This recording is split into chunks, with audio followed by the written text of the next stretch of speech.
Hello guys, welcome to my YouTube channel star sound. অনেক বন্ধুদের request ছিল এবং কয়েকজন বন্ধুরা আমার ইউটিউব চ্যানেলের বিভিন্ন ভিডিও কমেন্ট করেছে, দাদা স্পিকারের প্লাস মাইনাস কীভাবে কি বুঝবো বা কিভাবে কানেকশান করলে ভালো হবে রেজাল্ট, এবং ওম ফাংশনটা কি এবং ওয়াট এজ কী, এই বিষয়ে আজকের বিস্তারিত একটা ভিডিও দেবো। বন্ধুরা আপনারা দেখুন, অনেক দিনের রিকোয়েস্ট ছিল, তা আমি বিস্তারিত কিছু অযথা না বলে কারণ মেন বিষয়ের ওপর বা মেন টপিকের ওপর ফিরে আসছি। বন্ধুরা আমরা লক্ষ্য রাখুন, এই একটা মনে করুন একটা স্পিকারটার প্লাস মাইনাস কানেকশান কী করব বা ওম ফাংশন কীভাবে ম্যাচিং করব। বন্ধুরা দেখতে পাচ্ছেন এটি একটি 4 ওম 5 ওয়াটের একটা 6 ইঞ্চি স্পিকার। তাই এই স্পিকার 4 ওমের হয়, 8 ওম হয়, 16 ওমের হয়। এই একটা দেখুন বন্ধুরা, একটা হোম থিয়েটারের টুইটার ছোট স্পিকার, 3 ইঞ্চি স্পিকার, 4 ওম 10 ওয়াট। বন্ধুরা দেখতে পাচ্ছেন। তাই এই স্পিকারের ফাংশান বা প্লাস মাইনাস কানেকশান কি ভুল করলে বা কিভাবে সঠিক করলে আমি বিস্তারিত বলছি। বন্ধুরা দেখতে পাচ্ছেন এই যে স্পিকারের প্লাস মাইনাস কানেকশান, অ্যাম্প্লিফায়ারের যেটা দেখবেন পিছনে যে সকেটটা থাকে, লালটা হচ্ছে পজিটিভ আর কালোটা থাকে নেগেটিভ, অর্থাৎ লালটা প্লাস আর নেগেটিভটা মাইনাস। তাই স্পিকারের যদি আমি প্লাসের জায়গায় মাইনাস দিই বা মাইনাসে এই প্লাসের জায়গায় যদি মাইনাসের জায়গায় যদি প্লাস দিই বা প্লাসের জায়গায় যদি মাইনাস দিই, স্পিকারটা কিন্তু চলবে, কিন্তু খুব একটা ভালো রেজাল্ট দেবে না। কারণটা কি, যে ওটা হচ্ছে গিয়ে মাইনাসের জায়গায় প্লাস দিলে আর প্লাসের জায়গায় মাইনাস দিলে সে কিন্তু স্পিকারের পেপারটা আগে নিচের দিকে বা ভিতরের দিকে টানবে, তারপর ওপরের দিকে ঠেলবে।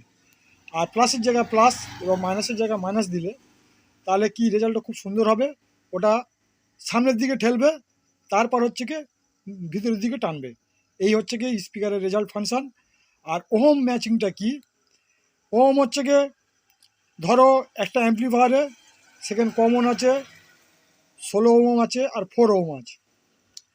তাহলে একটা স্পিকার যদি 16 ওহমের স্পিকার হয়, ধরো এই একটা অ্যাম্প্লিফায়ারে কানেকশান করবেন, পিছনে আপনার প্লাস মাইনাস দেওয়া আছে, কমন 4 ওহম আর 16 ওহম। আমি এর আগে বিভিন্ন হচ্ছে কি আউজা অ্যাম্প্লিফায়ার বা স্ট্রেঞ্জার অ্যাম্প্লিফায়ার দেখেছি, সেই কানেকশানে সেখানে কমন আর 4 ওহম আর 16 ওহম বা 8 ওহম, এই যে আছে ওহম ফাংশানটা, ওহম ফাংশানে আপনি ধরো একটা 16 ওহমের স্পিকার দুটো হয়তো কানেকশান করবেন, তাহলে সেখানে 16 ওহমে দুটো স্পিকার হলে তাহলে কমন আর সেটা 8 ওহমে দিতে হবে। আর 16 ওহমের যদি 4টে স্পিকার কানেকশান করেন তাহলে কমন আর 4 ওহমে দিতে হবে। আচ্ছা, এটা হলো 16 ওহম স্পিকারের ব্যাপার। আর যে স্পিকারগুলো 8 ওহমের স্পিকার, সেগুলো যদি দুটো কানেকশান করেন তাহলে কমন আর 4 ওহমে দিতে হবে। আচ্ছা, ওয়াট ফাংশন কি, এটা ওহমের ফাংশন গেল। ওয়াট ফাংশন কি, ধরো একটা মিনিমাম ধরো এইরকম একটা অ্যাম্প্লিফায়ার, এটা ধরে নেন আপনার ধরো 100 ওয়াটের অ্যাম্প্লিফায়ার। এই 100 ওয়াটের অ্যাম্প্লিফায়ারে তাহলে আপনার দুটো হচ্ছে কি 8 ওহম স্পিকার আপনারা চালাবেন, তাহলে সেটা তোমার মিনিমাম এরম 50 ওয়াট করে দুটো 100 ওয়াটের স্পিকার দিতে হবে। তাহলে মেশিনের ওয়ার্ডের সঙ্গে অ্যাম্প্লিফায়ারের ওয়ার্ডের সঙ্গে স্পিকারের ওয়ার্ড ম্যাচিং করলে তবে ভালো হবে বন্ধুরা। আর কমন ফাংশন হলে অনেক সময় যদি ওম যদি না ম্যাচিং হয়, তাহলে কিন্তু অ্যাম্প্লিফায়ারে আপনার হচ্ছে কি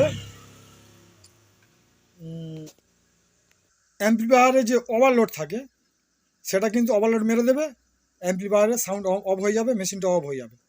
আবার সেটাকে মেশিন ঠান্ডা করে ওভারলোডটা আবার কমপ্লিট করতে হবে। তাহলে বন্ধুরা প্লাস মাইনাস উল্টোপাল্টা করলে কি ক্ষয়ক্ষতি হয় আর সেটা ডিটেলস বলে দিলাম। আর একটা বিষয় বলি বন্ধুরা, আপনারা যখন স্পিকার নেবেন যে কোনো কোম্পানির হোক, আপনারা পেপারটাকে এইরকমভাবে চেপে দেখে নেবেন যে কোনো ঘ্যাস ঘ্যাস আওয়াজ হচ্ছে কি না বা কয়েলের সঙ্গে কোনো টাচ হচ্ছে কি না। আর যদি স্মুথ হয় তাহলে স্পিকার রেজাল্ট খুব ভালো হবে। আর ম্যাগনেটগুলো, এই ম্যাগনেট দেখতে পাচ্ছেন, ম্যাগনেটগুলো একটু বড় দেখে নেবেন, তাহলে হচ্ছে স্পিকারের কোয়ালিটি খুব ভালো হয়। আর আজকের স্পিকারের ভিডিও ডিটেলস এখানে দিলাম বন্ধুরা। আপনারা যারা যারা কমেন্ট করেছিলেন তারা অবশ্যই দেখে নেবেন। ধন্যবাদ, সবাই ভালো থাকবেন।